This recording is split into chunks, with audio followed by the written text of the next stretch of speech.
دوای ئەوەی باسی ڕێبازیمان کرد، دوای باسی جانی چۆخایەتیمان کرد، هاتینە سەر بەدگومانی. ئەمە بەشی پێنجەمی ئەم باسەیانە، بەدگومانی.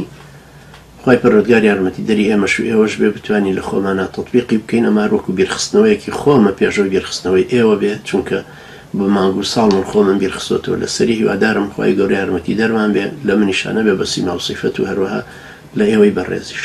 دوای ئەوەی باسم لە نۆیاندا خاڵی سیما و سیفەتی بەدگومانان کرد، دێمە سەر هۆکار و پاڵنەرەکانی بەدگومانی. بۆچی کەسێک لە ناخیا وای لێ دێ بەدگومان دەرچێت؟ یەکەم دڵڕەشی خۆیەتی، ئەنانێتی خۆیەتی. ئینسانی مسلمان ئەنانی ناژی، چونکە خی گەورە باسی بۆ فەرمووین کە هابیل و قابیل دوو کەس بوون لەسەر ئەرزە. نە بەرژەوەندی هەبوو، نە سنوور هەبوو، نە دەسەڵات هەبوو، نە ژن و ژنخوازی، نە سەروەت و سامان، نە هیچ شتێ.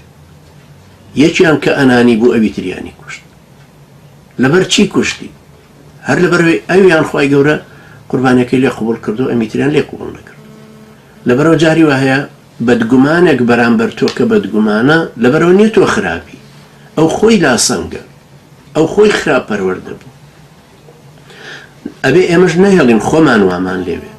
ئەشێ لە خێزانێکەوە هاتبی، یا من یا تۆ یاهیچێکی تر لە خێزانێکەوە هاتبێ ئەم سیفەتە لە ناو ماڵەکەیانە سیفەتێکی عادی بوو بێ ئەوی لەسەر پەروەردە بوو. ئەشێ کەسێک لە سەرەتای گۆشبوونیەوە، لە سەرەتای پەروەردەبوونی لە ماڵێکە یان لە کۆڵان کە متەئسیر بۆ بە تەلەبەکان بە خەڵکی تر بە ڕەفیقی خۆی یا لە مەکتەب، لەسەرەوە ڕاهاتووە کە دائیمە خۆی پێپەسەندە، بەدگومانە بەرامبەر بە خەڵکیی تر، پایانە هەڵە شاخێ، قسەیان بەرامبەرەکە، بۆ خۆی دائیمە گومانی خراپی بەرامبەریان هەیە، دڵی ڕەشە لە حەنای خەڵکانێکی ترە. ئەمە لێی بۆ بە سیفەتێکی ئەنانی، هەر خۆپەسەندی. بەتەکید ئەمەش وای لێەکە کە بکەوێتە ئەو بەدگومانی و بەدگومانێکەشی لێ بە بە سیما و سیفەتێکی دائیمی. هەروەکو خی پەروەردگار کە باسی دووڕوەکانە، کە باسی کافرەکانە فەرمێ ئەظانینە بالله ظن السوء. سەیری کە ئەظانین اسمی فاعیلە، یعنی هەموو جارە ئەمە تکرارەکەمەوە، چونکە ئەبێ نەهێڵین ببێ بە سیفەت، ببێ بە سیما و سیفەت یامانە، بە کردار ئەکەوینە ناوی، بەسە بێت تۆبەی لێ بکەین. دائیمە کردار ئەڵێن ئیاکە نعبود ئیاکە نەستەعین، نعبود و نەستەعین فعلا تکرارە بنەوە. بەڵام صفەتی خی پەروەردگار ثابتن، الحمد لله رب العالمین الرحمن الرحیم مالك يوم الدين.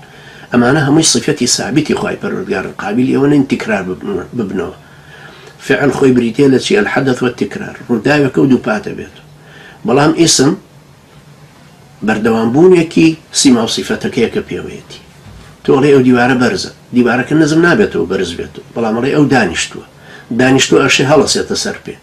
لەبەرەوە لێرە خی پەروەردگار فەرمێ ئەظانینە بالله ظن السوء، ئەمانە خۆیان لەسەر سیما و سیفەتێکی بەدگومانین. لەبەرەوە بەدگومانەکان لێبووە بۆ سیما و سیفەتە، خی پەروەردگارش حتمما ئەوە قبول ناکە لە مسلمانە، بە هیچ شێوەیە قبولی ناکات، چونکە خی گەورە عذابي أمانة أدا ويعذب المنافقين والمنافقات والمشركين والمشركات الظانين بالله ظن السوء عليهم دائرة السوء وغضب الله عليهم ولعنهم وأعد لهم جهنم وساءت مصيرا.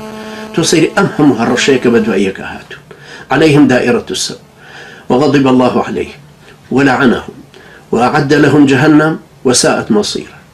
بيانش عذاب همووی لەسەر ئەم بەدگومانێتە. چۆنە بێ بێڵین ئێمەی مسلمان بکەوینە ئەم بەدگومانیەوە کە سیما و سیفەتی منافقین و مشریکان.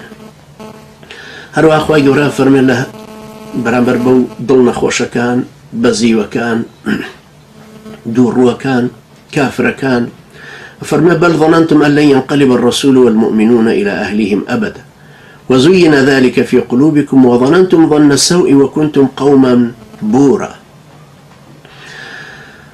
لباسی غەزای تەبووکایە کە منافقەکان ئەیانوت تازەی تر محەممەدەوە ڕۆیشتوو بۆ شەڕی ڕۆم، بەخوا ئەمانەی تر جارێک کە چایان بە مەدینە ناکەوێتەوە. هەروە گومانتان دەبرد کە جارێکی تر پێغەمبەری خوا صلی الله عليه وسلم و مسلمانانی یاوەری چاویان بە مەدینە ناکەوێتەوە و ناگەڕێنەوە ناو ماڵ و مناڵیان، حتممە نەکوژرێن. ئەمە لە دید و هەست و هەشتان چەسپی بوو، بێ ئاگانە ئەمانەتان لا ببوو حەقیقەت. ئەمە خی گەورە فەرمێ گومانی خراپتان نەبرد، خۆتان بە فەتارەتدا وكنتم قوما بورا، خوتان ايوه خوتان بفتارد ايوه خوتان یەکەم جارکە کەوتنە ئەم بەدگومانیەوە هەر بەردەوام بوون لەسەری هەتاوەکو تووشی ئەو ئەنانێتیە بوون و تووشی ئەو بەدگومانیە بوون و لێتان بوو بە سینەوە سەفێت. هەروەها خوای گەورە لە باسی ئوحودا ئاەتەکە جارێک کەشم هێناوی ئیشارەتم پێدا و زۆر جاریش ضروریە، چونکە خوای گەورە باسیەکە لەناو ئێمەی مسلمانە حتما زۆرتر دروست دەبێت. وطائفة قد أهمتهم أنفسهم يظنون بالله غير الحق ظن الجاهلية يقولون هل لنا من الأمر من شيء قل إن الأمر كله لله. أو كومريان هر برجواندي خوان بيما بزدو لو ياورا برزانا لناو جبهي شركة أبون بەڵام ئەوان هەدەفیان ئەوە بوو کە سەرکەوتنێک دێتە پێشەوەکو هی بەدر غەنیمەتی زۆریان دەسەکەوێ یانەکەن بەو هیوە ئاواتانی کە هەریەکەیان مەبەستی بووە. ئەمە گومانێک بووە لە دڵ و دەرونیانە هەبوو. ئێوە وەکو ئەهلی جاهیلیەت خوای گەورە فەرمێ گومانی غەیری حەقیان بە پێغەمبەری خوا ئەبرد، غەیری حەقیان بە خوای گەورە ئەبرد. گومانی حەق بردن بەوەی کە خوای پەروەردگار خۆ بێ ئاگا نییە لەم هەموو ڕووداوانی کە ڕوودەن. هیچ شتێ لەم گەردونیە ڕوونادا بە قەدەری خوای گەورە نەبێت. قەدەری خوای گەورەش یعنی لەویستی ئەوەیە، لە زانستی ئەوەیە، لە توانای ئەوەیە. تۆ بێت لە سەرەتای ئیسلامەتیتە کە ئەمە باوەڕهێنانە بە قەدەر شەشەم ڕوکنی ئیماندارەتی ئەبێ ئاوا ئیمانت پێ نابێ.